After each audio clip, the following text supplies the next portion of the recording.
世人都以为孙悟空取完经后成了斗战胜佛，却不知他早已在真假美猴王劫难中被打死，更是被六耳猕猴取代了自己原先的位置。可我重生后，竟发现自己成了刚被打死的孙悟空，而继承了原主记忆的我，深知打死悟空的真凶是如来。如果让佛门知道孙悟空还活着，肯定还会再次下手，但奈何我此刻被死死封印在如来的金钵内，根本无法逃脱。就在我感觉自己此命休矣时，系统突然降临。恭喜宿主获得蒙蔽天机与假死能力。听闻我皱了一下眉头，我还以为这可以助我逃离金钵，不过这样也好，如果我现在逃离灵山，一定会被如来发现，下场好不到哪里去。蒙蔽天机和假死更加适合我，拥有了蒙蔽天机，从这一刻开始，就算是圣人都无法推算关于我的事情，而假死只要我装死，就没人可以发现。颁发任务：任务1，用尽全力撞击金钵鱼1个时辰，奖励金钵鱼破开；任务2，装死1天，奖励1枚九转金丹；任务3，大声谩骂如来，拆穿他的真面目，奖励100年修为。我不假思索就选择了任务2。任务1的危险很大，弄出的动静如果被灵山中的其他人发现就危险了，而任务3完全就是作死的行为。我二话不说启动了假死，开始完成系统的任务。而在灵山的另一侧，如来突然皱了一下眉，感觉心神不宁，他伸出手，一个金钵鱼飞了过来，稳稳落入他的手中。如来望了一眼泼猴的尸体，正常不过，紧箍圈没必要再留在这，圣人炼制的东西留在一具尸体上着实有些浪费。如来念了一段咒语，我头上的紧箍圈猛地变大一圈，飞到如来的手中。泼猴天生地养，尸体乃是一枚宝药，过些时日我便炼化它。如来心中有了打算，手一挥，金箍玉又回到了原处。唐玄奘师徒4人怎么样？如来望向了取经负责人观音，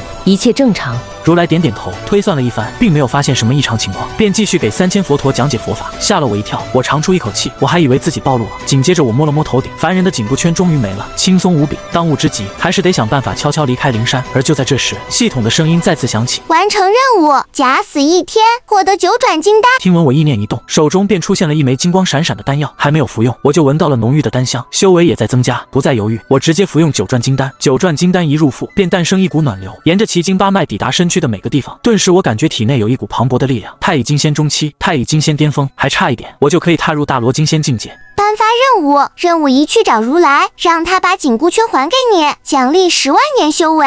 任务2，逃出灵山，重回花果山，奖励后天灵宝1件。任务3，装死1天，奖励孙悟空假躯体1个。我双眼一亮，任务3的这个假身躯对我来说是雪中送炭，我毫不犹豫地选择了第3个，然后再次开始装死。装死1天不是一件简单的事，要一直闭着双眼，不能动弹，也不能睡着。转眼过去了1天，系统的声音响起：完成任务，装死1天，获得孙悟空假躯体1个。随即我从系统空间中取出假躯体，打量了一番，不得不说，系统出手必属精品，和我不能说相似，只能说一模一样。就算用火眼金睛都看不出什么端倪。现在可以计划逃出灵山了。与此同时，在另一边，一只猴子跑在前面，猴子后面有一个和尚，骑着白马，很明显是唐僧师徒4人。大师弟，你有没有觉得自从打死六耳猕猴后，大师兄就有点怪怪的？和以前判若两人。猪八戒在沙和尚的耳边小声道：有什么怪的？沙和尚挑着扁担，对猪八戒的话不以为意，说不上来。猪八戒挠了挠头。而就在此时，跑在前面的孙悟空停了下来。八戒，你和沙师弟在说什么？沙和尚刚要开口，就被猪八戒抢先一步道：没什么，我们在闲聊。八戒别磨蹭了，快点赶路，我们得在天黑前找到一家人借宿。好嘞，师傅。猪八戒点点头，跑过去，但并没有跑到孙悟空旁边，而是站在白马旁，暗暗打量着他。而在金钵鱼中，我还在思索该如何逃出灵山。虽然可以装死，但谁也不知道如来会不会对孙悟空的尸体做什么。我一脸凝重。就在这时，系统的声音响起：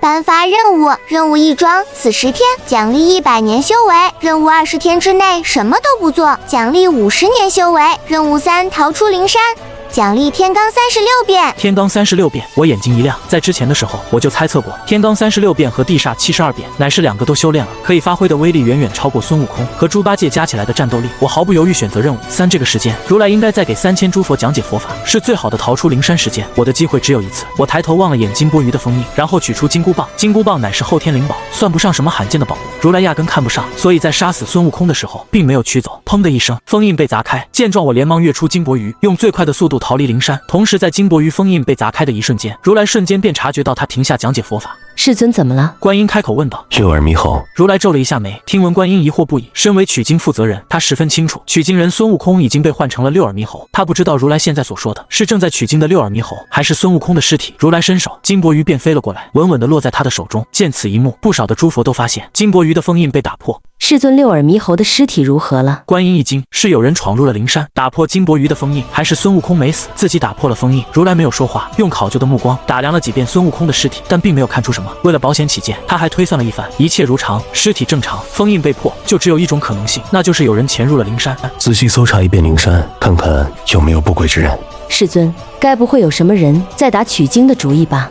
观音猜测道：“取经不容破坏，无论是谁想破坏，都是与灵山作对。”如来脸色凌厉，望了一眼金钵盂中的尸体，决定不再把金钵盂放回之前的地方，而是随身携带。如来在心里打算，过个1-2天的时间，就把孙悟空给炼化。此刻我来到了一个山清水秀的地方，自由的味道。我的嘴角浮现一抹笑容，完成任务，逃出灵山，获得天罡36变。系统的声音才结束，在我的脑海中就出现了一股信息：家伙天罡36变比地煞72变还要厉害。我略微一惊，立马在附近寻找了一个山洞，然后开始修炼天罡36变。孙悟空天生地长，修炼天赋超过常人。大圣啊大圣，从邪月3星洞学成地煞72变之后的这么多年，你的境界一直止步不前，真是浪费了这么好的天赋。我叹了一口气，还没有出生的时候，孙悟空就已经开始被人算计，那些人怎么可能让他的实力这么高？短短3天的时间，我就练成了天罡36变，同时我的境界也达到了大罗金仙。颁发任务1：打上灵山，把如来赶走，奖励1万年修为；任务2：返回花果山，奖励500年修为；任务3：齐全，其他3根金箍棒，奖励系统帮忙融化成为定海神针。定海神针，我一愣，据说当年大禹治水的时候，把定海神针一分为4，分别镇压4海的海水。我手中的这根就是东海的金箍棒，六耳猕猴手中的是北海的。随即我直接选择任务3，要是可以融合出定海神针，我的实力一定更上一层楼。片刻后，我来到了西海的上空，望着一望无际的海平面，我微微一笑。之前的时候，孙悟空不善水战，但修炼了天罡36变后的我不但不怕水，在水中的战斗力反而更高一点。我身化流光，没入海中，以极快的速度赶往西海龙宫。靠近西海龙宫时，我变得十分的谨慎。龙族在洪荒时期可是3大强族之一，虽然现在落败，不复往日的风光，但瘦死的骆驼比马大。龙汉大劫后，麒麟族和凤族已经隐世，龙族还掌管着天下水域，绝对不像表面这么简单。我不敢大意，变成了一条海鱼，小心翼翼地往前游。不多时就见到一条金色的庞大柱子，毫无疑问，这就是西海的金箍棒。在金箍棒的旁边有2条海鱼看守，2条海鱼都是金仙境界，实力并不高。我并没有上前去抢金箍棒，而是变成了敖闰的模样，大步流星地走过去。天罡地煞之变都学完后的我变成别的东西没有破绽，准圣以下的人根本看不穿。见过龙王，2条海鱼恭敬的行礼，没有一丝怀疑。我点头回应，走了过去，趁着2条海鱼不注意，瞬间把他们打晕，紧接着便上手去摸金箍棒，感觉到有一丝的联系，便开口道：小小，再小一些。待金箍棒变成正常大小后，我上手一拿，13500斤重，和东海的一模一样。把西海金箍棒收入系统空间后，我以最快的速度离开西海，赶往南海。而西海金箍棒已离开原来的位置，西海的水就乱了，水流翻滚，龙宫里面的东西翻倒，一片的狼藉。金箍棒西海龙王皱了一下眉头，以最快的速度赶往了金箍棒的地方，只有2个晕倒了的手下，并没有金箍棒的身影。很显然，金箍棒被人给偷走了。西海龙王感觉这一幕似乎有点熟悉，这不是他大哥那里发生过的事吗？怎么又在他这里上演了？取经不是已经开始了吗？而此时我已来到了南海，更加的小心翼翼，因为南海不仅有龙族，还有观音的地盘也在这。不过我依旧如法炮制，得到了南海金箍。出了南海后，我心情大好，4根金箍棒已经有3根在我的手中，现在还差六耳猕猴手中的北海金箍棒。之前的时候，六耳猕猴和我的实力一样，但在我修炼天罡36变，再加上突破到大罗金仙后，他完全不是我的对手。而狮驼岭外，唐僧师徒4人正在往前走，没有一个人说话。唐三藏脸色难看，狮驼岭这一难可真是把他吓了个半死，并不是被妖怪抓到这件事吓到他，而是在狮驼岭的所见吓到了唐三藏。狮驼岭中真正是尸山血海，满地都是被妖怪啃食过后残缺的尸体。阿弥陀佛，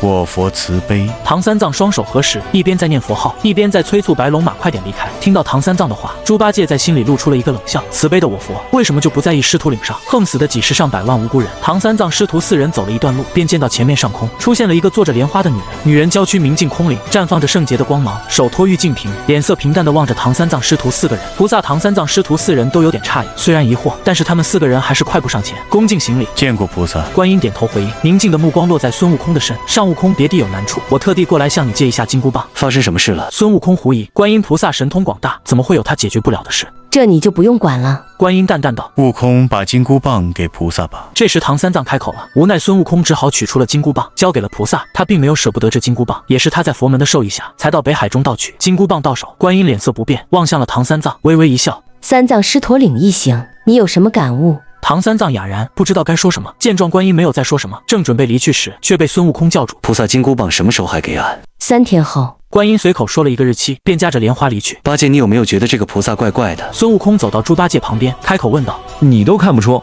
我怎么会看得出来？猪八戒脸色平静，他不但认为这个观音奇怪，还认为面前的这个猴子奇怪。片刻后，在某一个地方做莲花的观音突然间变成了一只猴子，现在4根金箍棒都到手了。我微微一笑，顿时系统的声音响起：完成任务，集齐其他3根金箍棒，是否现在融合？是请宿主取出4根金箍棒放在一起，金箍棒融合的奇景都会被屏蔽。听闻，我急忙取出4根一模一样的金箍棒，齐齐放在一起。不一会，4根金箍棒绽放出光芒，上面的符文在流转，像是活了过来，光芒越来越耀眼。1刻钟后，砰的一声，4根金箍棒融合成了一根，看着和之前的差不多，但仔细一瞧的话，可以发现这根上面更加的威猛霸道，上手一拿，沉甸甸的，不再是13500金，而是变成了54000金，就连品质也蜕变成了先天灵宝。我挥舞定海神针，舞得棒棒生风，砰的一声，不远处的一片山林被我一棒击毁。温馨提示：系统融合而成的定海神针多出了一个功能被吞噬，其他的武器升级。这个功能，一天我双眼一亮，只要吞噬足够多的武器，定海神针肯定可以突破到混沌至宝、开天斧那种级别的武器。颁发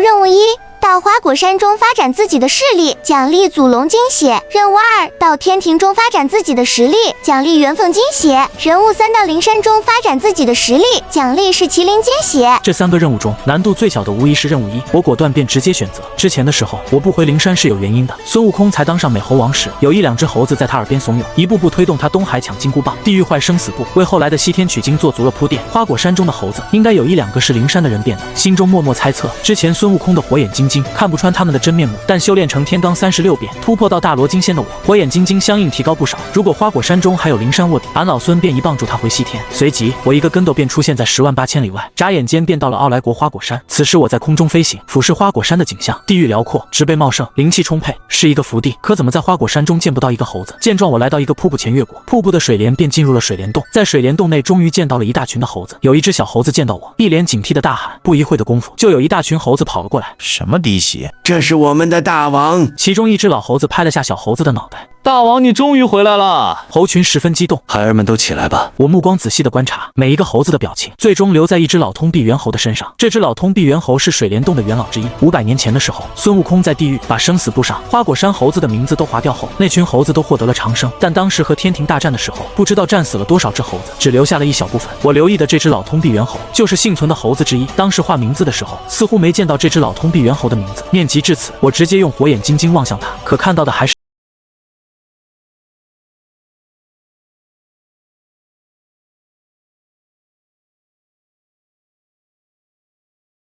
一只猴子，但并不是普通的猴子，而是散发着佛光的猴子。果然是佛门的人，我心里一冷，估计这个佛门的人身上携带了什么法宝，掩盖了真面目。感受到我冷冽的目光，老通臂猿猴心一慌，不过脸色还是很平。大王有什么事吗？送你回西天。我一棒子砸落，顿时老通臂猿猴的头颅像西瓜一样爆炸，已经死得不能再死了。这一幕发生在电光火石之间，猴群都愣住，待反应过来，猴群一片骚乱。大家都镇定下来，大王这么做肯定有他的用意。此刻有一只老猴子开口安抚猴群，而在片刻后，被击杀的老通臂猿猴现出了原形变，成了一个老和尚，在他的旁边还有一个拳头大的珠子。大王这是怎么回事？猴子诧异地望向我，他不是通臂猿猴，而是灵山的人。我打量了好一会老秃驴的尸体，才确认老秃驴只是一个小喽啰。看来500年前那个在花果山卧底的人完成了任务，返回了灵山，只让一个小喽啰过来顶替他。我走了过去，捡起地上的珠子，千变珠，这是一件后天灵宝，和之前金箍棒同一个等级的东西，刚好可以给定海神针吞噬。我微微一笑，取出定海神针，转瞬间千变珠化成一道光芒，没入进了定海神针。我感觉定海神针变强了一些，但品级还是先天灵宝。而此时老猴子望了一眼我，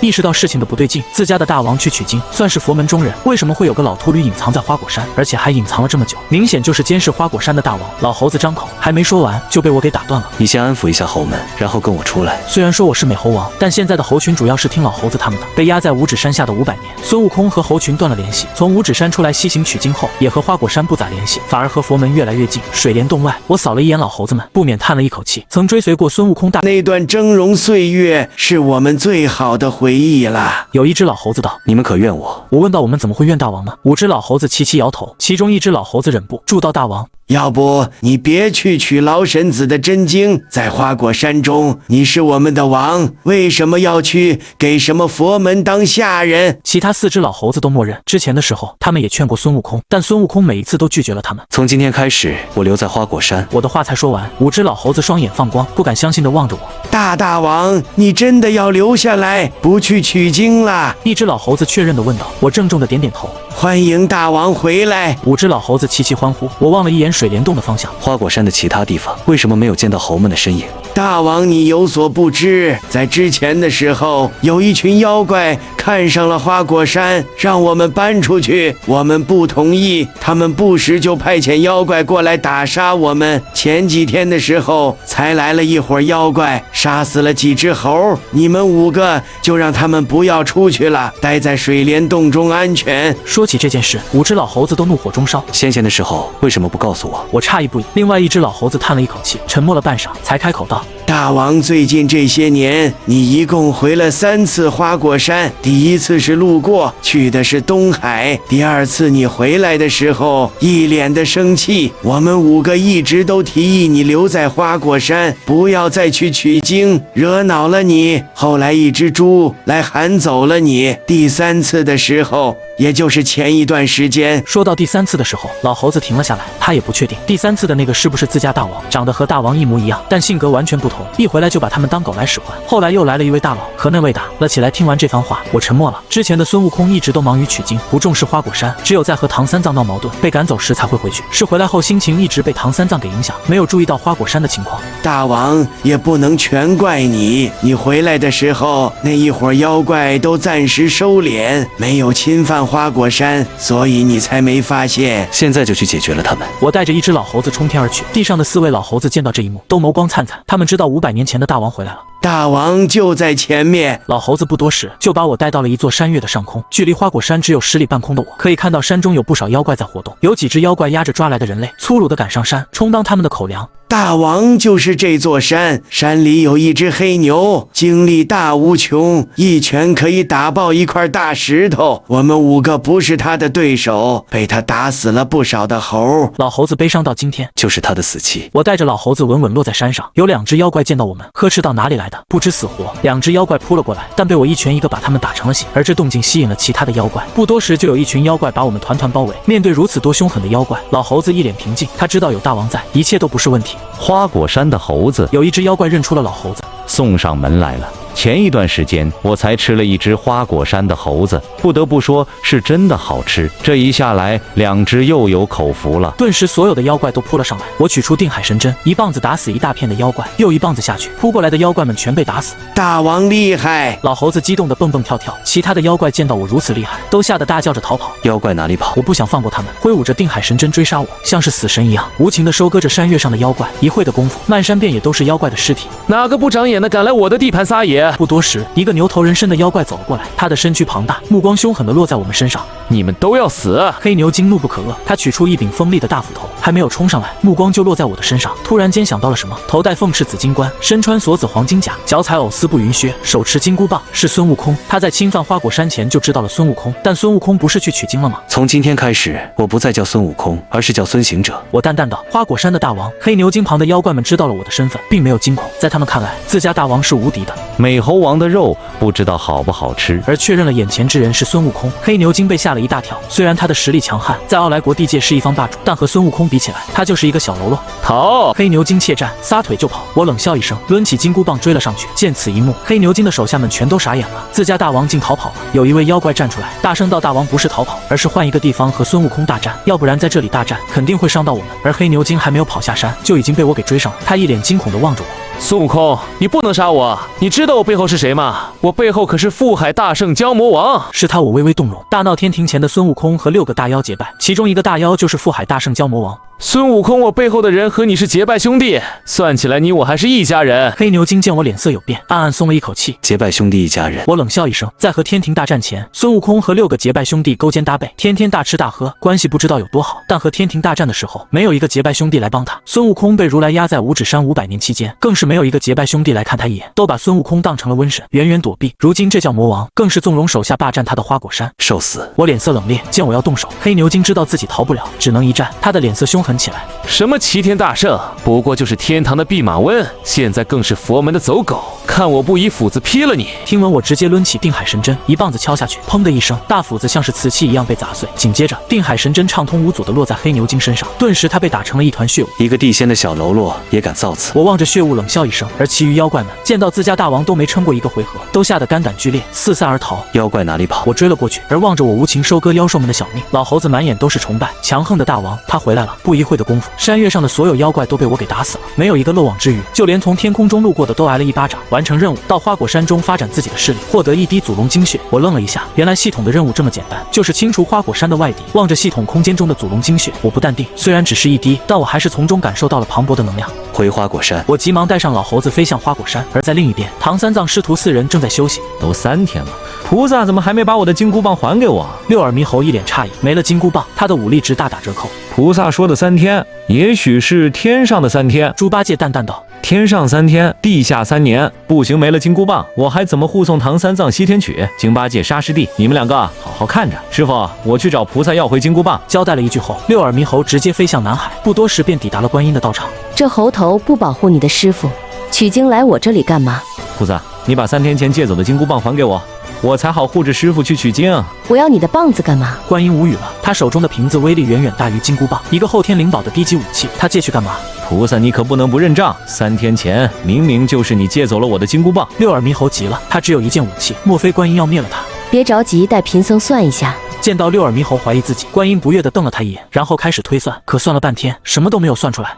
菩萨，我就只有这么1件武器，就还给我吧。六耳猕猴跪了下来，认定是观音为了他的金箍棒。方四竟然不相信本座的话，观音怒了，我不干。六耳猕猴怂了，你这猴头还是不相信我？那好，我带你去找佛祖，让他算一下，是不是我借走了你的金箍棒？观音看六耳猕猴的表情，觉得这件事是真实的，也就是说，有人冒充他去借走了六耳猕猴的金箍棒，而他却算不出是谁，这让他心里很是不安。还没等六耳猕猴说话，观音就带着他飞向灵山。见到观音和六耳猕猴一起抵达，如来一脸的诧异：有什么事吗？观音把六耳猕猴的话告诉了如来，如来皱了一下眉头，然后开始推算，但算了一遍，依然什么都没有算到。佛祖知道是谁借走我的金箍棒了吗？六耳猕猴见到如来的表情，忍不住问道：什么都没算出来。如来脸色阴沉，3界中除了圣人的事，就没有什么人他算不出来，莫非是有圣人冒充观音？不应该呀，一个圣人怎么会对后天灵宝感兴趣？菩萨佛祖怎么办啊？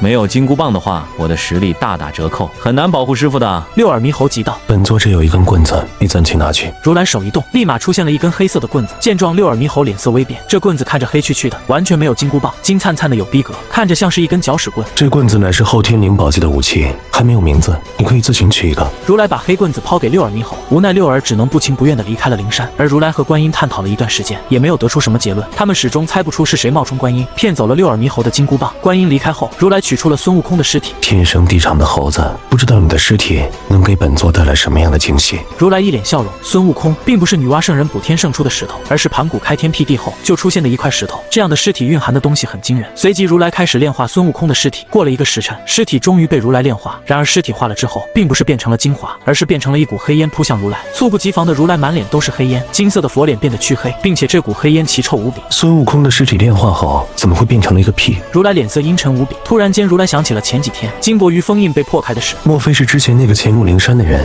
用了什么手段取走了孙悟空尸体中的精华？如来怒火中烧。最让他暴怒的是，翻找了一遍灵山，并没有找到潜入的那个人，他甚至都不知道是谁潜入了灵山，这让通晓3界事宜的如来十分憋屈。别让本座知道你是谁，要不然的话，一定管你挫骨扬灰。而我回到花果山后，便告知猴子猴孙们，黑牛精等妖怪已被剿灭。在这一刻，我的威望在猴群心中突飞猛进。随后，我在水帘洞中开凿一个密室，准备修炼。而我刚走进密室，系统的声音便瞬间响起：颁发任务，任务一再一次大闹天庭，并且打死昊天，奖励天地玄黄玲珑宝塔。任务2，什么都不做，闭关吸收完祖龙精血，奖励低配版地煞72变。任务3，前往取经途中，一棒子打死唐三藏、猪八戒、沙和尚，奖励100年修为。我的目光落在了任务2上面，低配版地煞72变。我摸了摸下巴，我并不需要这个功法，不过可以给花果山的猴子们修炼。念及至此，我直接选择任务2。我从系统空间中取出祖龙精血，祖龙精血一出现，磅礴的能量便充满了整个密室。不愧是万龙之祖。我打起12分精神，开始吸收祖龙精血。片刻后，精血中出现了一条龙影。祖龙残缺灵魂见到我，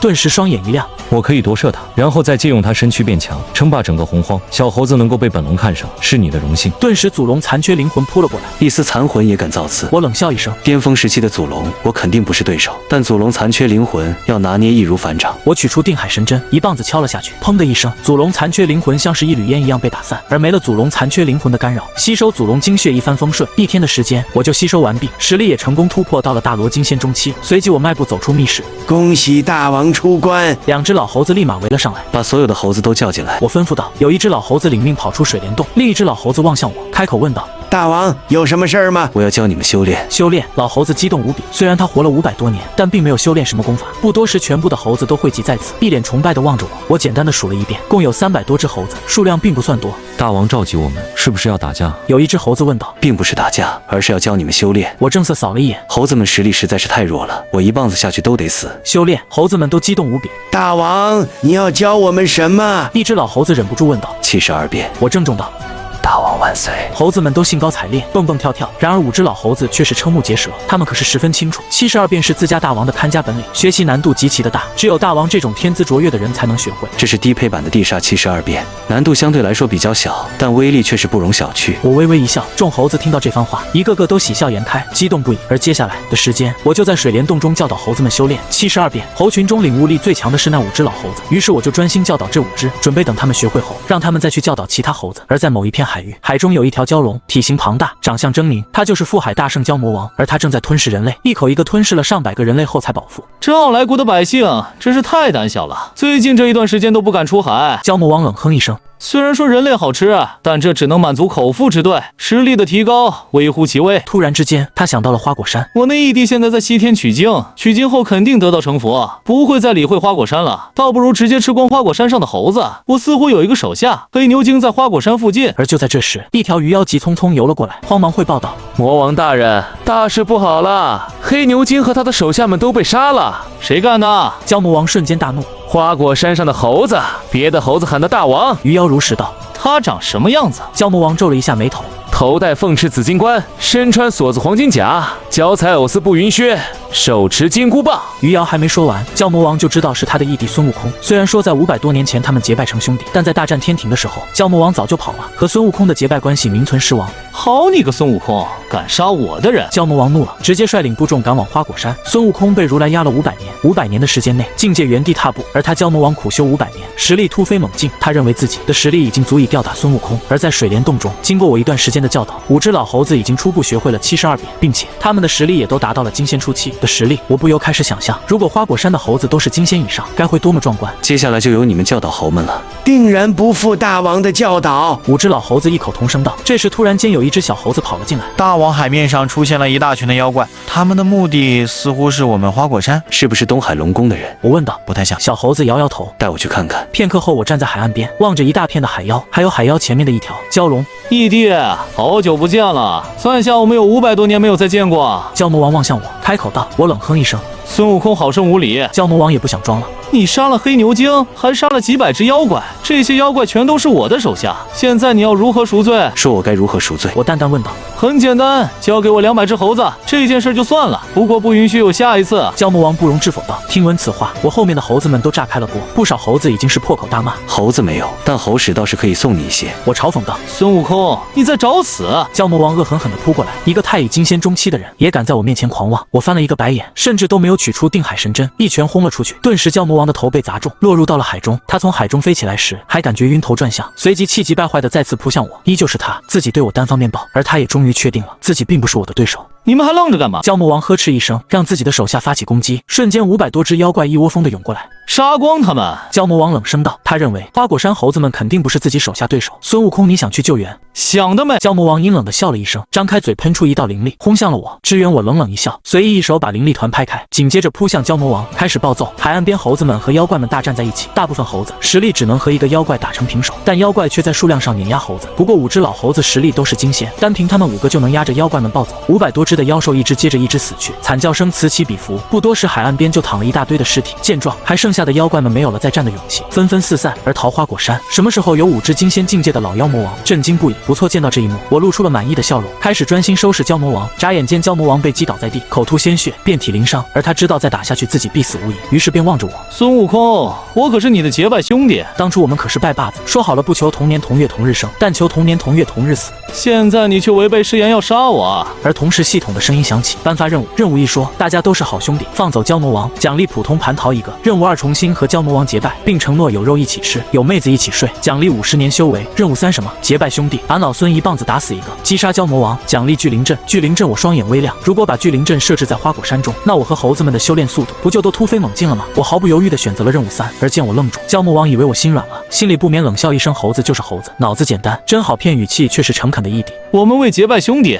应该互帮互助，不应自相残杀，就让以前的事儿烟消云散。他的话还没说完，我就冷笑了一声。你也说了有福同享，有难同当，但在天庭进攻花果山时，你们却跑了，还什么结拜兄弟，真是笑话。我的话还没说完，蛟魔王就趁机扑入海中。孙悟空，下次再见，我一定杀了你。身为孙悟空曾经的结拜兄弟，蛟魔王十分清楚，孙悟空在水中的战斗力大打折扣，而自己身为蛟龙，在海中战斗力强横无比。不用等下一次，我现在就送你归墟。我扑入海中，蛟魔王愣了一下，随即哈哈大笑。孙悟空，下来就别想走了。随即他一脸杀气地扑向了我，我一拳轰了过去，轻易便把蛟魔王击飞。怎么可能？蛟魔王震惊了，我身如鬼魅般抵达，拳头狂风暴雨般落在蛟魔王身上。蛟魔王一边惨叫一边求饶，我丝毫不理会，拳头更甚，片刻之后就把蛟魔王给打死了。完成任务，击杀蛟魔王，获得聚灵阵。听闻我手攥龙尾，带着蛟魔王的尸体冲出海面，并向众猴吩咐还回去吃烤蛟龙肉。而回到花果山后，众猴子开始忙碌火烤蛟魔王，我则是回到水帘洞中布置聚灵阵法。顿时一股淡淡的白光迸发而出，在水帘洞中出现了一个透明漩涡，疯狂吸收着周围的灵气。而在花果山中忙碌的猴子们突然间全都停了下来。你们有没有察觉到周围有东西在变化，灵气在变化？5只老猴子齐刷刷地望向水帘洞，不用脑子都可以猜出，肯定是自家大王的手段。而聚灵阵才放下1刻钟的时间，就感觉到了水帘洞中浓郁的灵气。现在在水帘洞中修炼，效率比之前还要高几倍。我微微一笑，走出水帘洞，便看到了空地上的300多只猴子，被猴子们包围的是一条烤蛟龙，香味氤氲，馋得不少猴子直咽口水。大王来了！有1只老猴子望着我，立马高呼起来，其他的猴子都兴奋无比。我走了过去，站在众猴子面前，瞥了一眼我的结拜兄弟，足够300多只猴子饱餐。我扯下一大块的蛟龙肉填入嘴中，蛟龙肉入肚，一股暖流诞生，经由奇经8脉抵达身躯各个地位。蛟魔王有上千年的道行，他的血可是大补之物，食用有莫大好处。猴们开吃！我一声令下，众猴子都扑了过来，开始大快朵颐。没过多久，便剩下了一具矮矮的蛟龙骨架，而我则回到水帘洞中，开始吸收蛟龙肉中的能量。片刻后，我就把所有的能量都消化殆尽。不愧是结拜兄弟，能量就是磅礴。我微微一笑。就在这时，系统的声音响起，颁发任务：任务1，击败6耳猕猴，重新回到取经大队当佛门的走狗，奖励人参果1个。任务2，告诉猪八戒一个人说去，经团队中的孙悟空乃是6耳猕猴，并让猪八戒100%相信，奖励天地葫芦。任务3，卸下猴王之位，独自去流浪，奖励50年修为天地葫芦。我的目光落在第2个任务上面，说在天地开辟之际，诞生了一株先天葫芦藤，其上酝酿着7个葫芦，其中有1个葫芦就是天地葫芦，可培育天下万物，能使宝物的能力更上一层楼。我二话不说就选择了任务2，随后便冲天而起，往西天的方向而去。而此刻取经队伍中没有画道员，还被骂是丑八怪的猪八戒火气很大。该死的唐三藏，这个秃驴取什么西经，一路上都是骑着白马，有什么妖怪也是我们去打，脏活累活都是我们干，他倒是舒舒服服的。按俺老猪来说，没有唐三藏这个拖油瓶，早取到真经了。突然间，猪八戒见到不远处有一个绝色美女，秀发如瀑，肌肤如雪，五官精致的无可挑剔，比嫦娥还要漂亮啊！猪八戒眼冒金光，小跑过去，露出一个自认为帅气的表情。小美人儿，你长得可是真好看。姑娘不答反问。这个和尚不去化缘，却在这里说自己师父的坏话。俺老猪说的是事实。猪八戒淡淡道，随即目光开始肆无忌惮地打量着姑娘。我被盯得菊花一紧，没有再逗猪八戒的心思，呵斥一声：这呆子往哪儿看？呆子猪八戒一愣，随即一脸警惕地望着面前姑娘。你是谁？一直以来叫他呆子这个称呼的都是孙悟空，但现在的孙悟空不正在保护唐三藏吗？哪有功夫来逗他？呆子，你就没有觉得最近的孙悟空有些奇怪吗？确实是奇怪，像是换了一个人一样。猪八戒嘀咕了一句：确实是换了一个人。现在取经队伍中的孙悟空，并不是原来的孙悟空，而是6耳猕猴。我淡淡道，同时在观察猪八戒的表情。怎么可能？6耳猕猴不是已经被打死了吗？猪八戒摇摇头，猛然望着貌美姑娘。你是谁？之前的时候，孙悟空和6耳猕猴长得一模一样，你怎么知道被打死的是6耳猕猴，而不是孙悟空？这可是在如来的眼皮底下，猴哥怎么可能被打死啊？猪八戒不相信。佛门人的心很善吗？我一脸平静的反问。猪八戒哑口无言。结合这一段时间看来，对于这个姑娘的话，猪八戒已经相信了8分。你是谁？怎么对这些这么清楚啊？猪八戒盯着我的双眼。呆子，你不是已经猜到了吗？我微微一笑，然后变回了猴子的模样。你是猴哥？猪八戒先是打量了一番，然后双眼一亮，十分确认眼前这个人就是他的猴哥。激动片刻后，猪八戒满脸都是疑惑。猴哥，你不是说你被打死了吗？他一脸的诧异，我叹了一口气，把大概的事情都告知了他。该死的佛门，该死的如来，竟然对猴哥下杀手！猪八戒破口大骂：呆子，关于俺老孙的事，你要守口如瓶。我叮嘱道。猪八戒郑重的点点头，他只是好色，并不是傻子。呆子，你不用太担忧，只要你不表现出异常，和之前一样，肯定不会出现意外，最后会被佛门封为净坛使者。我脸色平静道。什么？猪八戒不敢置信，他之前可是掌管天庭水师的天蓬元帅，到了佛门竟连一个菩萨位都捞不到，只封到了一个使者，还是个净坛的，实在是太欺负人了。猪八戒怒火中烧。好了，呆子，俺老孙该走了，你好好保重。叮嘱了一句后便离开了。见到我没了身影，猪八戒叹了一口气，回到了取经队伍中。八戒画到什么吃的了吗？唐三藏立马凑了过去，望了一眼空荡荡的碗，一脸的不去了。这么久都没有画到，该不会是去玩了吧？八戒，你是不是去调戏良家妇女了？六耳猕猴凑了过来调侃道。你拿着一根搅屎棍都不觉得丢脸？俺老猪画不到圆，有什么丢脸的？猪八戒对六耳猕猴没什么好脸色。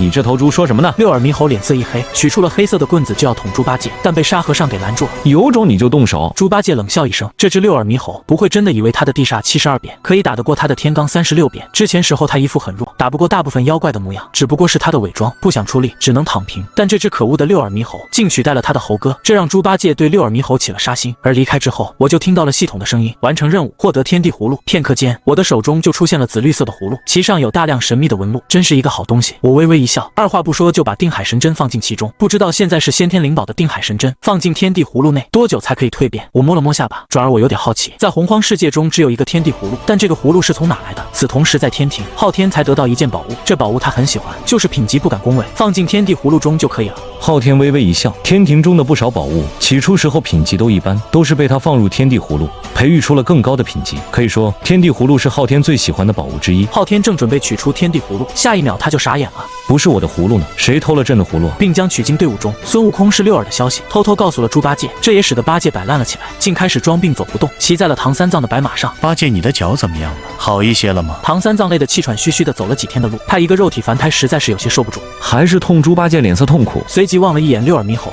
提到师傅，你可以骑大师兄的。听闻六耳猕猴恶狠狠地瞪了眼猪八戒，看来得找一个机会好好教训一下这个猪，让他认清一下自己。快看，天上有一个美女！猪八戒突然开口道。唐三藏等人一瞧，见到了观音菩萨，连忙行礼。八戒，听说你脚受伤了，这里有一株宝药，可以治愈你的伤势。观音的话才结束，一株宝药就化成了一道光芒，钻进猪八戒的体内，让他感觉到舒泰万分。还没等猪八戒说话，他的耳边就传来了观音的传音：八戒，好好去取经，成就正位。再有什么歪心思，小心孙悟空头顶的紧箍圈落在你的头上。听闻猪八戒吓了一大跳。八戒，伤势好了吗？观音笑盈盈地问道。已经好了。猪八戒连忙跃下白龙马。你们继续去取经吧。说完这句话，观音就离开了。该死的佛门！猪八戒在心里骂骂咧咧，与其说观音是来送药的，还不如说是来警告我的。上马了的唐三藏擦了一把汗，望了眼三个徒弟，你们三个可得好好保护身体。而此刻在水帘洞中，我猛然睁开双眼，通过这段时间的修炼，自己的境界成功突破，到了大罗金仙巅峰。我感觉自己还差一步，就可以突破到准圣了。像是昊天如来这些人都是准圣境界，突破到准圣，我就有保命的底气了。我微微一笑，就在这时，系统的声音响起：颁发任务，任务一，抓走唐三藏，1个月内不被救走，并且坏破唐三藏的佛心，奖励1品功德金莲和1个蟠桃。任务2，前往阿修罗界击杀冥河老祖，奖励1个蟠桃。任务3，抓走如来，2天半的时间不让他逃跑，奖励1品功德金莲和1个蟠桃。我稍稍思索一下奖励，就毫不犹豫地选择了任务1。任务2和任务3，以我目前的实力，难以办到保了唐三藏这么久，现在可以抓唐三藏。我邪魅一笑，往西方飞了过去。夕阳西下，霞光漫天，在一片安静的林子中，突然间响起了一道慌张的声音：二师兄，大事不好了，师傅被妖怪给抓走了。沙和尚急匆匆地跑过去，对猪八戒道：这师傅每天不是被妖怪抓，就是在被妖怪抓的路上。猪八戒吐槽，该死的六耳猕猴也无语了。走，快去救师傅！此刻在无底洞，一个美女一脸笑容地望着唐三藏。如果仔细观察的话，还可以看到美女的头上长有2只毛茸茸的耳朵，赫然是一只老鼠精。圣僧跟我成亲，2个快活，不比取那劳什子的经书有趣。老鼠精坐在唐三藏旁边，一脸妩媚。女施主，请自重。唐三藏不停地在念阿弥陀佛。圣僧，你取经书要帮世人，何不先帮我小女子孤独这么久？老鼠精扑上了唐三藏身上。女施主，这万万不可！唐三藏连忙一躲，像是看洪水猛兽一样看着老鼠精。死秃驴！老鼠精表面上深情地望着唐三藏，心里却在破口大骂。如果不是配合演戏增加疑难，他怎么可能看得上一个秃驴？老鼠精收敛情绪，笑盈盈地走向唐三藏。突然间，老鼠精倒在地上动弹不得。唐三藏愣住了，刚才还活蹦乱跳的美女，怎么突然间就倒地了？莫非是被我摔倒了？真是阿弥陀佛！唐三藏双手合十，师傅你可真是自恋。我走了出来，对唐三藏翻了一个白眼。悟空那是你来救为师了。唐三藏一脸惊喜。师傅，我们走吧。随即我一手抓住了唐三藏，就往外飞走。悟空，你走错路了，八戒他们在那边。唐三藏急道：没走错路，师傅少说点话，不然我一不小心把你掉下去，你可就死翘翘了。我带着唐三藏来到了一个偏僻的山洞，我并不怕如来推算，反正关于我的是有系统给的，天机蒙蔽，如来根本就推算不出来。山洞之中伸手不见五指，唐三藏十分的慌张，他已经对我的身份起疑了，并不认为我就是他的大徒弟孙悟空。施主，你是谁？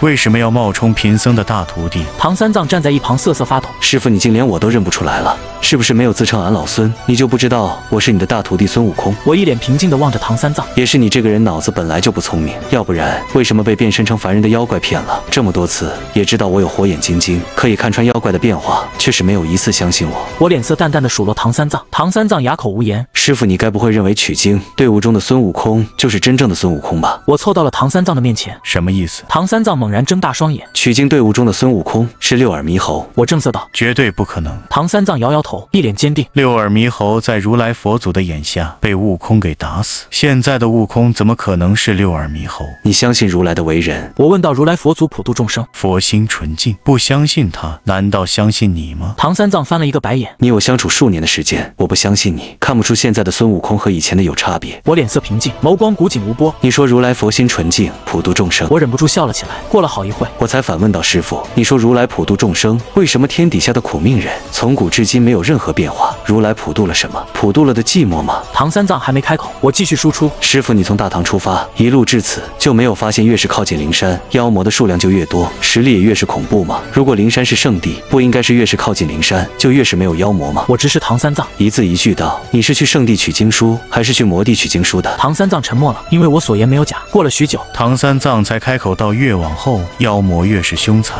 这是佛祖对贫僧的考验。考验？我被唐三藏给蠢笑了，随即冷笑一声：师傅，你才从狮驼岭出来没多久吧？一说起狮驼岭，唐三藏的腿都在发软，他这一辈子从未见过如此的人间。狮驼岭中有几万小妖，他们吃了不下于100万的百姓，附近的国家都被吃没了。人有3大妖主，青毛狮子怪是文殊菩萨的坐骑，黄牙老像是普贤菩萨的坐骑，而大鹏金翅雕是如来的舅舅。他们犯下的是古今罕见，罄竹难书。然而最后他们却没有受到一点惩罚，而是个回个家，该干嘛干嘛。狮驼岭中的上百万尸体，不知道多少个家庭破碎，谁为他们做主啊？难道如来为了考验你，代价是上千万条生命吗？唐三藏脸色难看，身躯颤抖，想说话却是说不出什么来。师傅，狮驼岭就是灵山之下，你说以如来的神通，他知不知道文殊和普贤还有他的舅舅犯下的杀孽？我瞪着唐三藏，呵斥道：回答我知道。唐三藏点点头。师傅，你不是说我佛慈悲普度众生吗？那他们为什么纵容坐骑和亲戚，犯下滔天杀孽，视凡人的性命如草芥？这可是上千万条性命啊！我声如洪钟，震得唐三藏的灵魂都在颤抖。他很想说我在胡说八道，但他知道我的话没有一个字是错的，因为这一切他都亲身经历着。唐三藏眼中的光没有了，像是魂魄都丢了一样。失神道贫僧，这是去佛国还是去魔国呀？我看着唐三藏有些疯狂的模样，知道他的信念正在崩塌，并没有再说话。说实话，唐三藏这个人虽然顽固，记吃不记打，但心并不坏，是真的想取经救世人。我放下一些食物，坐在洞口中，静静的等待唐三藏想清楚。我在心中暗暗道：师傅，如果你没想明白，继续当佛门的走狗，我的定海神针就要出动了。我这定海神针打其他人威力一般，但是打结拜兄弟和师傅确实异常厉害。此刻六耳一行人已经打进了妖怪所在的无底洞，小小的妖怪不堪一击。猪八戒一脸倨傲去救师傅，沙和尚连忙上前寻找，但搜寻了整个无底洞，除了一个晕倒的老鼠精，再也没有其他人。师傅不见了，沙和尚像是热锅上的蚂蚁。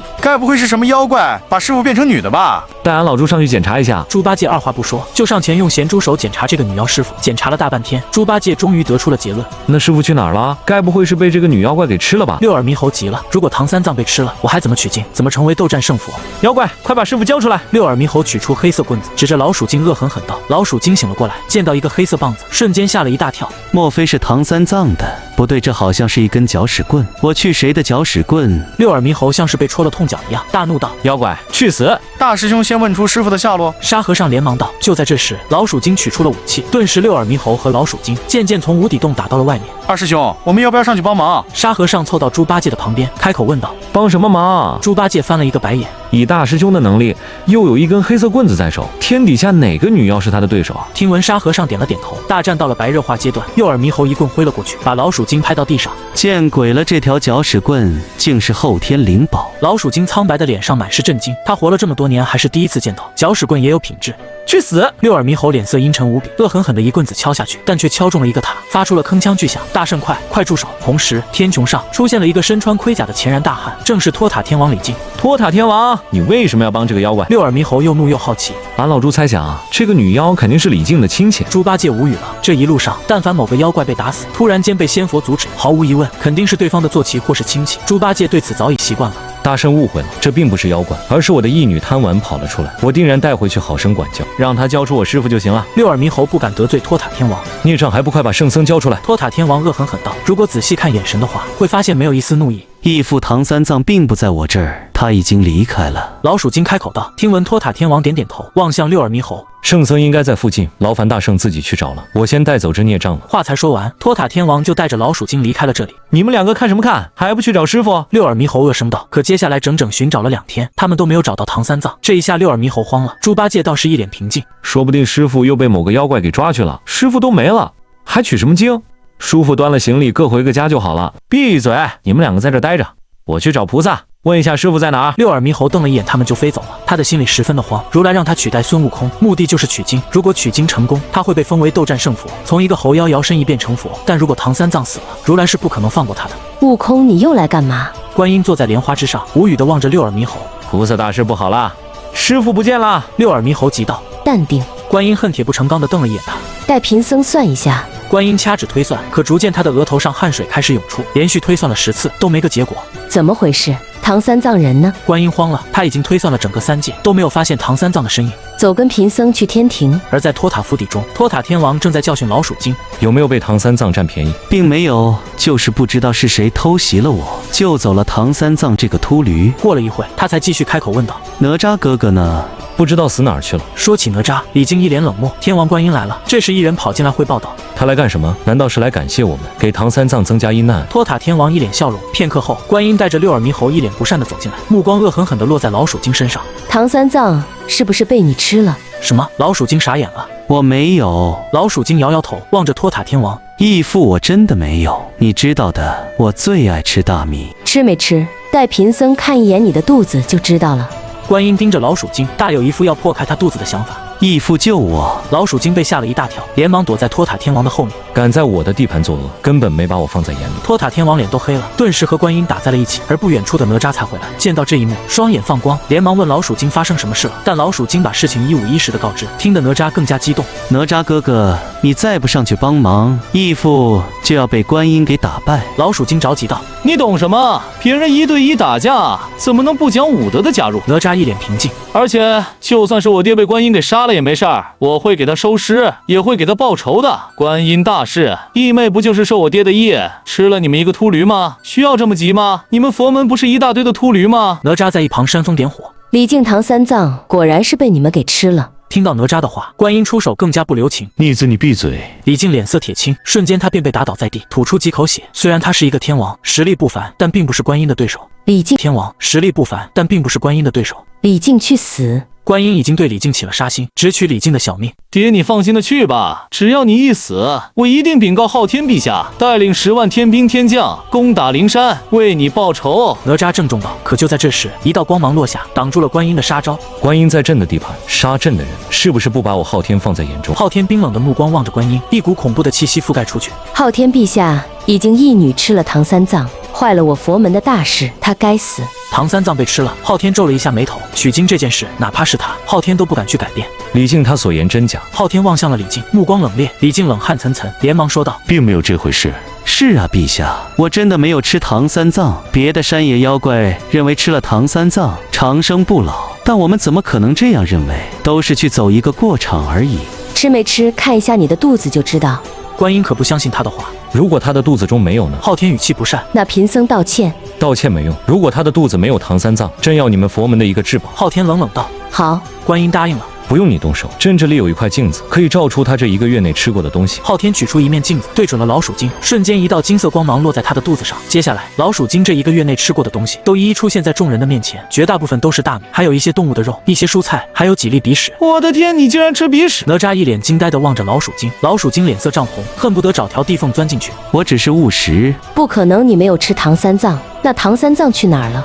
观音傻眼了。唐三藏去哪儿了？朕不知道，但朕知道，今天如果你不交出一件佛门至宝，你走不了。见状，哪吒主动请缨。陛下，观音此举分明就是欺我天庭无人，不愿带领10万天兵天将前去攻打灵山，把如来的12品功德金莲抢回来。此刻在山洞中，唐三藏倒在地上，脸色憔悴，也不吃地上的东西。已经几天了，他一个凡胎肉体快要支撑不下去。这时，唐三藏站了起来，踉踉跄跄走到我旁边，问道：“你真的是悟空？”我点点头。那你告诉我什么是佛？佛在哪里？我该怎么去找佛？唐三藏抓住了我的手。不用去找佛，本无像你可以是佛，我也可以是佛，甚至我们脚下的一株草也可以是佛。我平静道：“什么意思？”唐三藏蒙圈了。我问你，你找佛干嘛？我望着唐三藏，去取经书，让众生脱离苦海。唐三藏正色道：“你取了经书就可以普度众生了吗？是不是像佛门一样说皈依我佛，脱离苦海？这是在招兵买马，而不是在普度众生。”唐三藏点点头。悟空，你说我该怎么办？我问你，天底下的百姓需要的是什么？是什么脱离苦海吗？什么皈依佛门吗？见唐三藏愣着，我继续说：天底下的普通人，无非是有的吃，有的穿，有的住。对于他们来说，饥肠辘辘，露宿街头就是苦海。唐三藏似懂非懂的点点头。你好好去想一下，你该如何普度众生？是去取经书呢，还是去干嘛？我知道唐三藏一时间接受不了这么多，便让他去山洞中好好吃东西，思考自己该怎么做。而在天庭之上，观音恶狠狠地瞪着六耳猕猴：“你怎么办事的？”孙悟空护送唐三藏的时候，都没有出现过唐三藏丢了的情况。你才替代孙悟空没多久，唐三藏就丢了。菩萨，这不关我事啊，我也不知道怎么回事。六耳猕猴惶恐不已，观音越看六耳越是来气，忍不住一掌轰出，顿时六耳猕猴被击飞，倒在远处，大口的吐出鲜血。真是一个废物！观音对六耳猕猴已经彻底失望了。别装死，跟我去找佛祖。观音飞了过来，像是拎死狗一样，拎着六耳猕猴飞往灵山。而灵山上，如来的心情大好，这次西游后，西方注定大兴。突然他皱了一下眉头，观音怎么来了？发生什么事？如来锐利的目光落在观音和六耳的身上，随即观音把事情一五一十的告知如来。什么唐三藏不见了？如来愣住了。本座推算了一下，在无底洞时，唐三藏突然就消失在三界之中。如来脸色阴沉，意识到了什么。以前的时候，一切都风平浪静，但最近这段时间，怪事频繁发生。会不会是有圣人插手取经事宜？很有可能，取经乃是道祖点头答应的事，圣人也改变不了。如来目光中杀气凛然，过了一会才下达命令，3000诸佛出动，先去寻找唐三藏。他不在三界之中，那就去三界外找他。如果3天内找不到，这件事就该禀告给圣人了。而此时，山洞中的唐三藏一边在吃东西，一边在思考。突然间，他猛地站了起来，跑过来对我兴奋道：“我知道该怎么普度众生了，说来听听。”我饶有兴趣。我要修炼，只要我有能力阻止妖怪伤害人，就可以保证普通人的性命；只要我有能力让风调雨顺，就可以让普通人五谷丰收，不再饿肚子。不错，你说的很有道理。我点头赞同。悟空，你教我修炼吧。唐三藏眼巴巴地望着我。这儿有低配版的72变，先教给你，以后有合适的功法再教给你。接下来的几个时辰，我都在教导他功法。不得不说，唐三藏不愧是金蝉子，才短短几个时辰就把低配版的72变给记住。你自己好好修炼，我得把你送回去了。关于我的事，记得守口如瓶。而在这3天，如来都要疯了。他派3000诸佛寻找了整整3天，别说唐三藏，连唐三藏的一根头发都找不到。如来恶狠狠地瞪着六耳猕猴：“如果唐三藏没了，你也会没了。”吓得六耳猕猴瑟瑟发抖。就在如来准备去禀告圣人的时候，观音却跑了回来，急声道：“世尊，唐三藏回来了。”听闻如来一愣：“唐三藏有没有说他去了哪里？”他说他什么都不知道，只知道自己晕了过去，醒来后就回来了。观音如实道：“悟空，你先回去好好保护唐三藏，不能让他掉一根头发，不然有你好果子吃。”如来瞥了一眼六耳猕猴：“好的，佛祖。”六耳猕猴连忙回去。观音，你好好看着唐三藏，别让他出了什么意外。如来叮嘱道：“弟子领命。”而就在这时，灵山上的3000诸佛忽然齐刷刷的望向了如来座下的12品金莲。只见原本12瓣的金莲突然间消失了一半，也就是说，12品功德金莲变成了11品功德金莲。如来也反应了过来，连忙望向座下：“是谁抽走了本座的一半金莲？”另一边，我早已听到了系统的声音：“完成任务，抓走唐三藏，1个月内不被救走，并且坏破唐三藏的佛心，获得1品功德金莲，1个蟠桃。”好家伙，见到一半金莲，我被系统给惊到，我二话不说就取出了这半金莲，盘膝而坐在上面。顿时我感觉到神清气爽，仿佛有无穷的力量涌进我的身内。危急我又取出了蟠桃。在天庭的蟠桃园中，孙悟空吃过大量的蟠桃，但那些蟠桃和这个比起来，不及一条桃毛。我手中的蟠桃表面光芒流转，其内蕴含了磅礴的灵力，光是闻上一下，我就感觉体内热血沸腾。我毫不犹豫，一口口吃了下去。我要突破，不行，我不能突破准圣境界。我脸色凝重，突破到了准圣，到时候再突破就是圣人境界了。在洪荒世界上，虽说圣人之下皆是蝼蚁，但圣人也不过是只大一点的蝼蚁，是天道的傀儡，同样是道祖红军的傀儡，所以我得走另一条路。我要突破到混元金仙。而取经队伍中，他是六耳猕猴。唐三藏望了一眼六耳猕猴，然后悄悄念起了紧箍咒。师傅，你看我干嘛？六耳猕猴脸色正常，一脸诧异地望着唐三藏。没事儿，有的人虽然是猴，但是不是那只猴；有的佛虽然是佛，但心却是魔。唐三藏淡淡道。六耳猕猴一头雾水，不知道唐三藏在说什么，不过他也没有多想，认为像唐三藏这样的秃驴神神叨叨很正常。师傅，我们该出发了。六耳猕猴催促道。不急为师，累了，需要休息一下。唐三藏坐在石头上，脑海中一直在思索低配版地煞72变。师傅啊，你已经休息3天了。六耳猕猴的话还没有说完，就被猪八戒给打断了。师傅累了，休息一下怎么了？听闻六耳猕猴瞪了眼，猪八戒不服。想打架？你以为俺老猪怕你？猪八戒冷笑一声。就在此刻，观音出现，六耳猕猴、猪八戒和沙和尚都行礼，唯独唐三藏不为所动。观音皱了一下眉头。唐三藏，你该出发去取经书了。累了。唐三藏脸色平静道。最迟明天一定要出发。随即观音狐疑地离开了。是贫僧我要取经书，还是佛门要取经书？唐三藏心里冷笑一声。我停了下来，最为着急的人竟是佛门之前还慈悲的观音，因为我停下来现出了真面目，开始冷脸了。随即唐三藏盘膝而坐，开始修炼。见状，六耳猕猴和猪八戒都是一愣。他修炼的好像是72变。六耳猕猴瞠目结舌。莫非菩提也传授唐三藏72变？过了一会，他更加诧异，他总觉得唐三藏的72变怪怪，而观音并没有离开，却是在暗处默默观察着唐三藏，竟没想到见到唐三藏在修炼。观音瞠目结舌。唐三藏一个肉体凡胎，怎会有修炼功法？他失踪的10天内肯定发生了什么事，但他却没有说出来。观音脸色凝重地落在唐三藏身上。西游肯定已经出了变故。1日，唐三藏就启程继续西行，但他并没有一直赶路，而是3天打鱼2天晒网，走1天歇2天。这个唐三藏见状，暗处观望的观音一脸阴沉。在观音的催促下，唐三藏才不情不愿地出发，从1天赶路歇息2天，变成了赶路1天歇息1天，并且就算是被妖怪抓到，他也丝毫不慌张，甚至还不想离开。妖怪多好，对我客客气气的，你们为什么要救我？唐三藏不满地望着3人，六耳猕猴和沙和尚一脸蒙圈，而猪八戒却摸了摸下巴，若有所思。突然间，唐三藏感觉周围的景象一变，顿时其余3人都不见了。天穹上出现了一个庞大无比的金佛。唐三藏，世人都在苦海中，唯有佛经才能救他们，你还不快点去取经，普度众生？金佛开口，每一字都充满了梵音。佛经能救世，我佛慈悲，为什么不把佛经传给世人，让世人脱离苦海？唐三藏翻了一个白眼。我佛不传，自有我佛的道。金佛眸子中射出2道光芒，落在唐三藏的身上。唐三藏，你的佛心不稳，再不坚守本心，不久后会堕入魔道。不如你们的意，就堕入魔道。唐三藏冷笑一声。唐三藏，你已入魔。金佛的话还没说完，唐三藏便一拳轰出，砰的一声，金佛瞬间崩碎。72变才小有成就，就这么厉害了。唐三藏一喜，眨眼间眼前的景象消失，恢复了之前的模样。六耳猕猴和沙和尚一头雾水，望向唐三藏，问道：师傅，发生什么事啦？猪八戒却是一脸平静，他已经看出了唐三藏刚才入了幻境，估计是观音布下的。莫非师傅已经知道了真假美猴王的真相？猪八戒不由猜测，无妨一个小魔想改变我的佛。唐三藏冷笑一声，而天穹上，观音脸色凝重地望着唐三藏。唐三藏的佛心已无，现在的唐三藏对佛门丝毫无感。莫非他恢复了金蝉子的记忆？事关重大，得把这件事汇报给佛祖才行。观音连忙飞向灵山，听到观音的话，佛祖脸色阴沉，望了眼坐下的11品功德金莲。现在唐三藏又出了问题，是谁一直在和佛门作对？如来恶狠狠道：师尊，现在的唐三藏怕是不情愿去取经，进程缓慢，不知道什么时候才能抵达灵山。观音叹了一口气，佛心崩碎，那就给他一个牢不可破的佛心。如来冷笑一声：师尊，你的意思是强行度化唐三藏？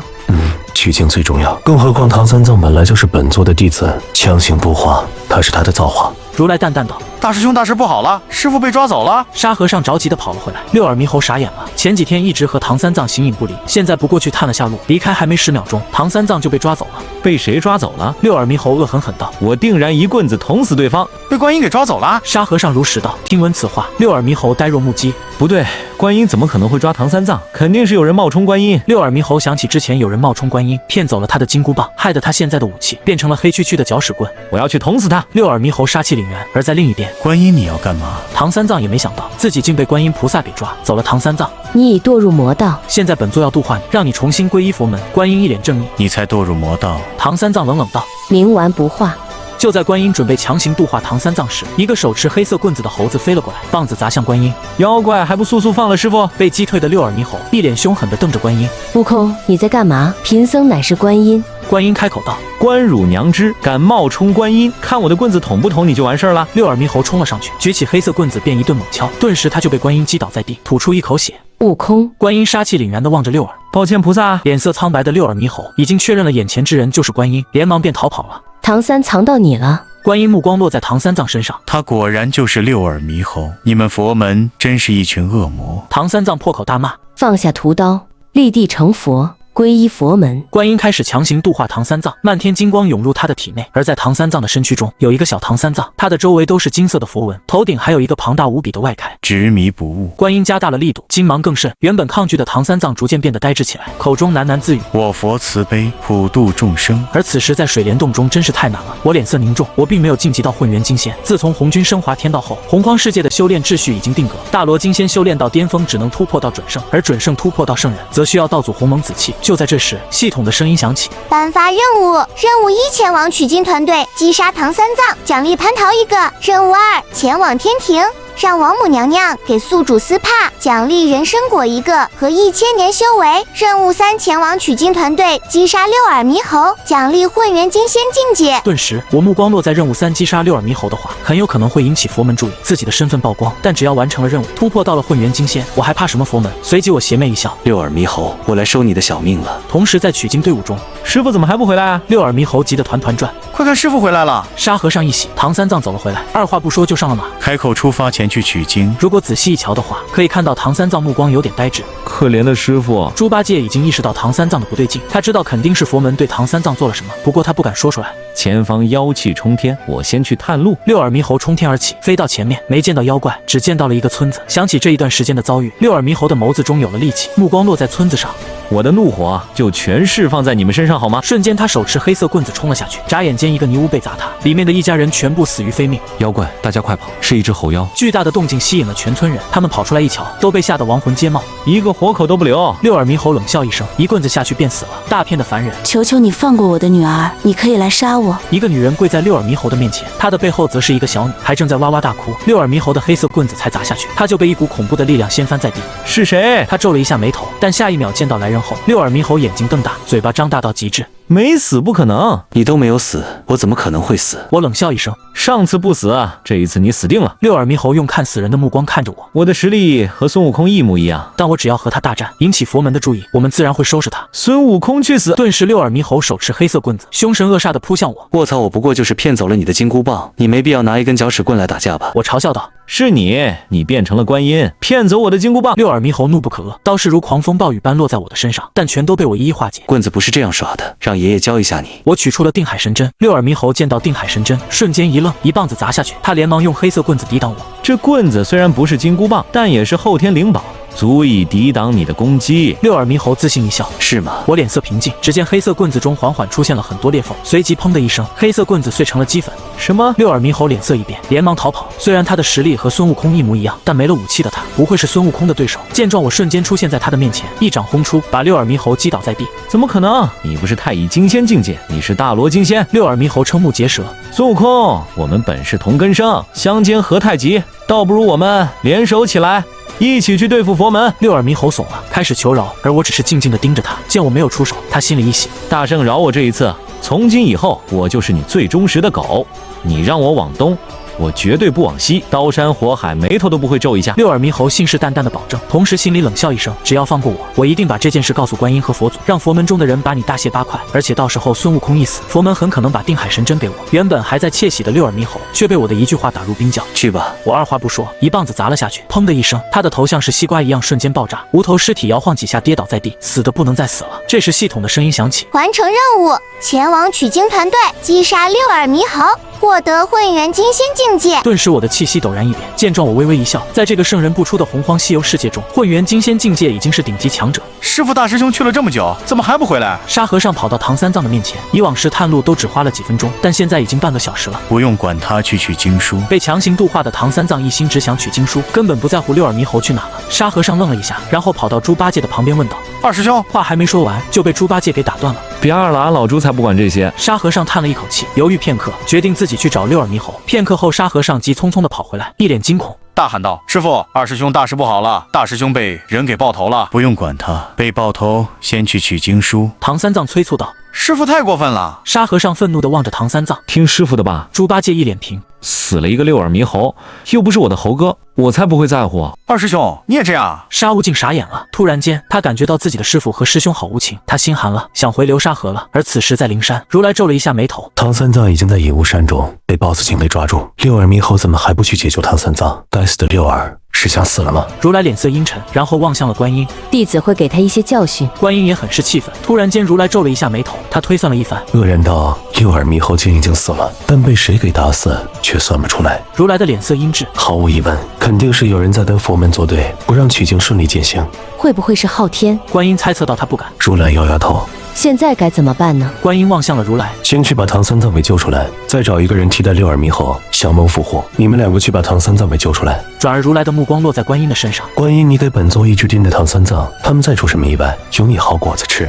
弟子领命。观音惶恐不已。片刻后，降龙罗汉和伏虎罗汉抵达隐雾山，一路横推过去，他们背后的妖怪尸体无杀到了豹子精的面前。妖孽还不把唐三藏放出来！降龙和伏虎恶狠狠地瞪着豹子精。豹子精知道自己不是对手，连忙表示愿意放了唐三藏，并且让两位罗汉饶他一命。放了唐三藏，一切好说。降龙和伏虎点头道。片刻后，豹子精把唐三藏带了出来。就在这时，豹子精瞬间倒在地上，头颅裂开。他愕然地望着两个罗汉。你们不是说要放我一条生路吗？去降龙！一个罗汉翻天印轰下去，把豹子精打成了血雾。走吧，圣僧。唐三藏却是不理他们，而是一直在说贫僧要去取经。两个罗汉愣了一下，说了一句带你去取经，才带走了唐三藏。片刻后，在取经队伍中，望着这队伍，猪八戒叹了一口气。右耳猕猴已死，师傅像是一个二傻子一样，在念叨着取经。沙师弟实力太点抠脚，还取什么经？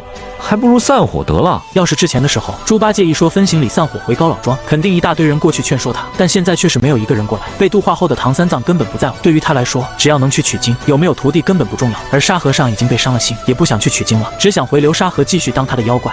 既然你们都不反对，那俺老猪就开始分行李了。猪八戒的话才说完，观音就出现了。八戒住手！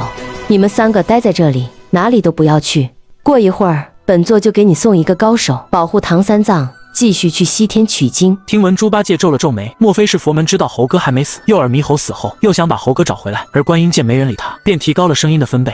八戒知道了菩萨。猪八戒一脸无所谓。而此时我突破到混元金仙后，已经不为阻拦，回到花果山，开始检查猴子们的修炼情况。报告大王，已经有35只猴子修炼成低配版72变，抵达金仙境界初期了。有一只老猴子过来汇报，我点点头。现在的花果山，5只老猴子是金仙中期，35只小猴子是金仙初期，已经是一股不小的实力了。就在这时，系统的声音响起：颁发任务，任务1：击杀花果山所有的猴子，独自一个人在花果山潇洒，奖励5000年修为。任务2：收复整个傲来国，成为真正的妖王，奖励人参果树和东皇钟。任务3：六耳猕猴已死，佛门准备寻找人代替六耳猕猴，请宿主前往佛门，表示自己愿带上紧箍继续取经，奖励2万年修为。东皇钟。我的目光落在了任务2的奖励上面。东皇钟乃是先天至宝，比我先天灵宝品级的定海神针还要厉害。随即我看向猴子们，猴们，到了检验你们实力的时候，我的声音才落下，300多只猴子都跑了过来，一脸激动地望着我。大王莫非是要攻打天庭了吗？一只小猴子兴奋无比，听闻我无语了，这群猴子都这么虎吗？以花果山现在的实力，根本就攻打不了天庭，就是昊天一个人都足以灭了他们。我扫了一眼猴子们，正色道：不打天庭，先攻打傲来国内的其他妖怪地盘，让他们归顺我们花果山，不归顺的都杀了。此刻观音来到了一处山脉的上空，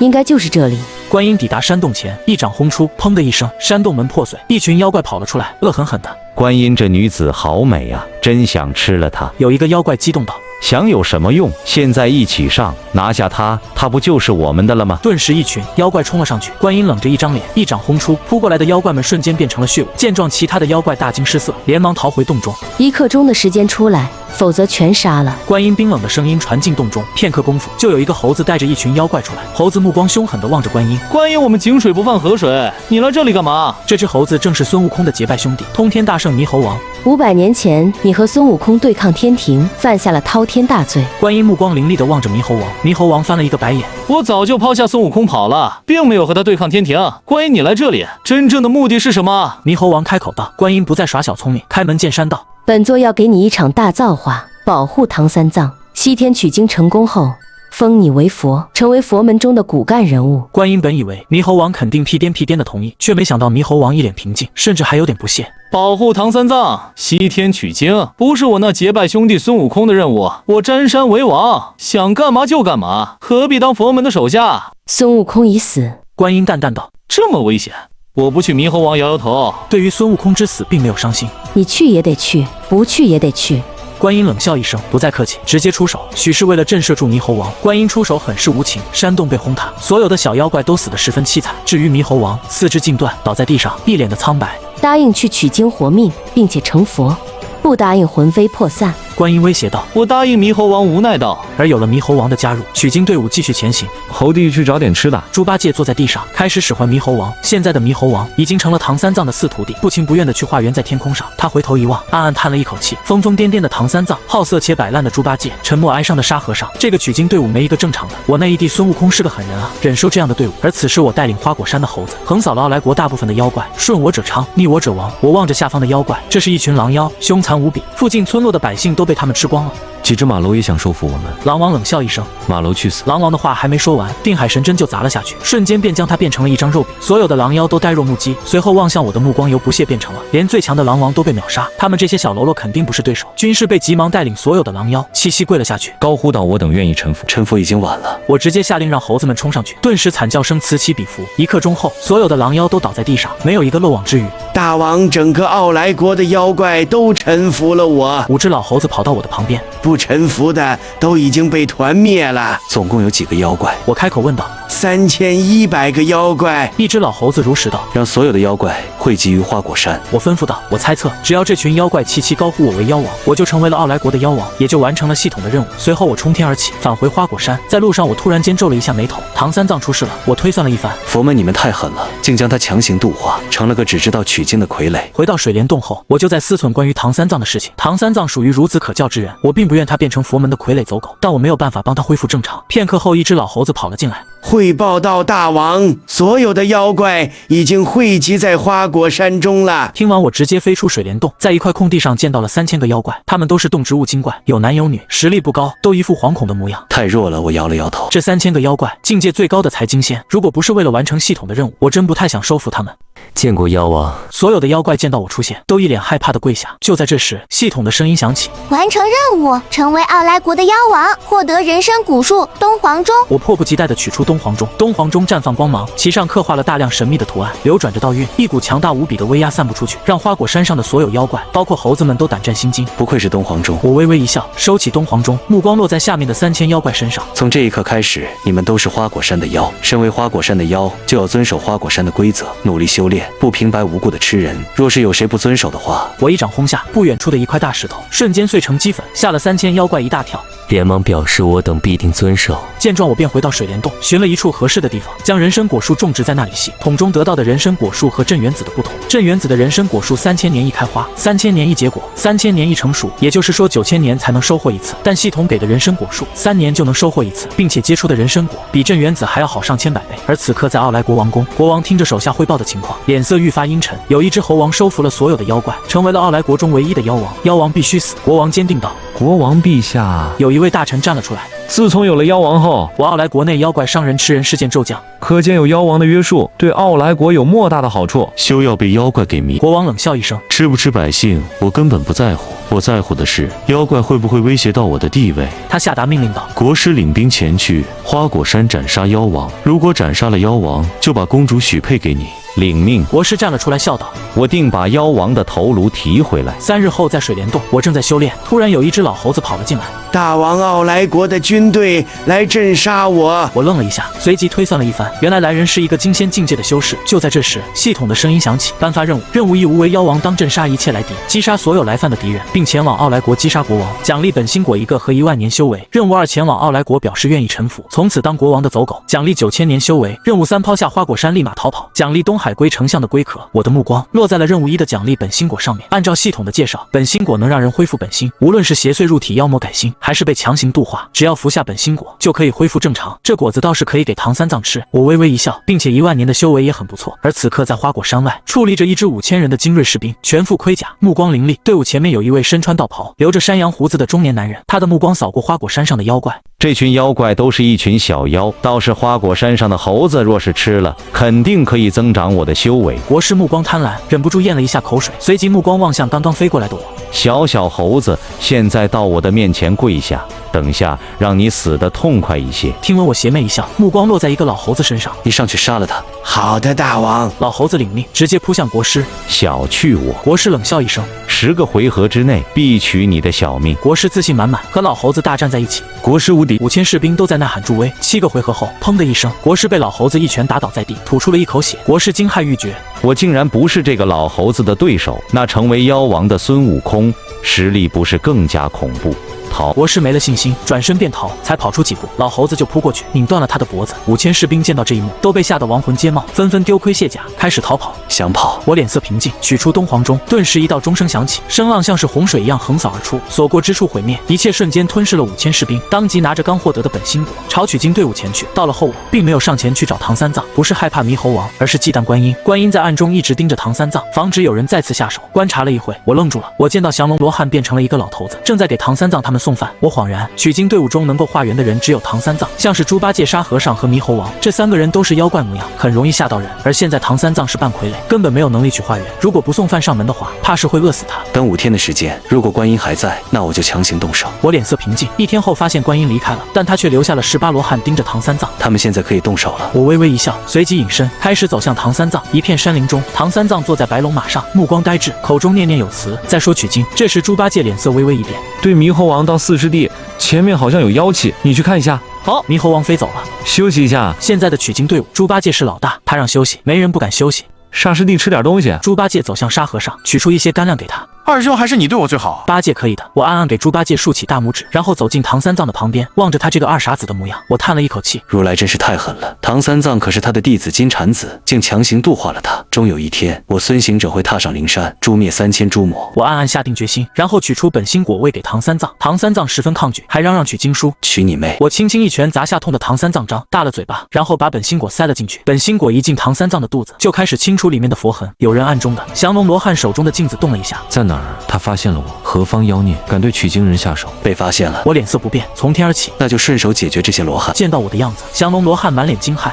你是六耳猕猴还是孙悟空？齐天大圣孙行者。我并没有隐瞒身份。你是孙悟空？这不可能，你不是已经死了吗？降龙罗汉一脸震惊。怎么可能？有人在佛祖的手中逃跑，还不现出原形？降龙罗汉把手中的镜子对准我，照了一下，但并没有变化。后天至宝。我的目光落在镜子上，这面镜子可以让定海神针吞噬，没有变化。莫非他真的是孙悟空？降龙罗汉双眼瞪大。待我把你缉拿回去，佛祖一定会重赏我。孙悟空，我劝你束手就擒，还能少吃一点苦头。降龙罗汉望向我的目光，如同在看一个猎物。我操！我冷哼一声，扑了过去，和降龙罗汉大战在一起。我混元金仙，相当于准圣境界，要打一个太乙金仙。后期的降龙罗汉如同健身教练，打一个幼儿园小朋友才教上手。降龙罗汉就被我击飞，倒在远处。他已经被打出了原形，变成了一条金龙，但龙躯上脱落了大量的鳞片，龙角都要断了。这面镜子救了他一命。我的手中拿着降龙罗汉的镜子，随即把镜子存进系统空间中，然后望向降龙罗汉，冷笑一声，叫降龙还化龙，真是搞笑。不知道罗汉金身定海神针可以吞噬不？我的火眼金睛望了过去，望到了降龙罗汉体内的一个金身。想夺我的金身？降龙罗汉冷笑一声，我承认你很强，我不是你的对手，但不知道你会不会是18罗汉的对手。话落17罗汉瞬间齐集合，降龙罗汉一起包围住我。18罗汉岂不是有18个金身？我的嘴角浮现一抹笑容。该死的孙悟空还在觊觎金身。降龙罗汉脸色阴沉。18罗汉列阵。须臾之间，18罗汉就列出了罗汉阵法。孙悟空，我要先把你的4肢断了，再缉拿你回去。降龙罗汉目光冷冽地锁定我，18罗汉扑了过来。而在取经队伍，猕猴王探路回来，一脸气愤地望着猪八戒，哪里有什么妖气？你在叫我做事啊？猪八戒不善的目光瞥了过去，猕猴王冷笑一声，我真的是受够了，不过就是晚拜师，唐三藏成为了第4个弟子，就被猪八戒呼来喝去，像个下人一样。如果不是害怕观音，我早就一棒子敲死猪八戒跑路。而白龙马上食用了本心果的唐三藏，目光逐渐明亮，他体内的佛痕已被全部清除。终于出来了。唐三藏大笑不已，又发癫了。猕猴王望着唐三藏，叹了口气，怎么有只猴子长得这么难看，远远没有悟空好看。唐三藏诧异地望向了猕猴王，师傅，这是你新收的徒弟，叫猕猴王。猪八戒知道唐三藏恢复了正常，唐三藏点点头，猜测出了应该是佛门的手段。猕猴王这个名字不好听，不如叫猕猴桃可好？唐三藏望向了猕猴王，不是你礼貌吗？猕猴王气愤不已，师傅如同你爹给你取名字，你有什么不满的？猪八戒瞪着猕猴王，多谢师傅。